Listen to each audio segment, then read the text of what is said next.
Legislative Assembly Third Standing Committee has finished discussing the amendment to the law on contracting non-resident workers. The president of the committee says the government will further improve the regime to better regulate issues such as job seekers entering Macau as tourists.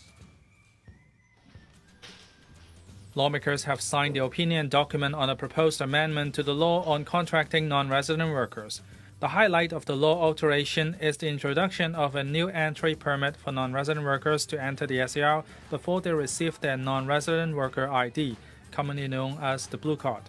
However, receiving an entry permit doesn't necessarily mean the successful application of a blue card.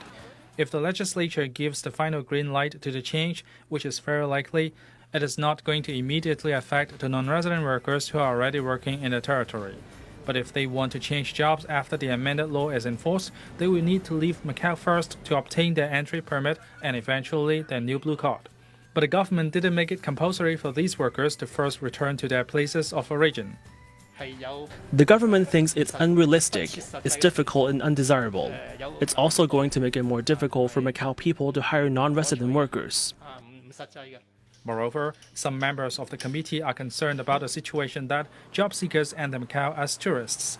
On that, the president said the government would bring about improvement. The government will further improve the relevant issue. For example, if a tourist entered Macau and looked for a job, is it going to be legal? How is it going to be regulated? Through the proposed law regulating employment agencies and immigration regulations, improvement will be introduced and the relevant issue will be resolved.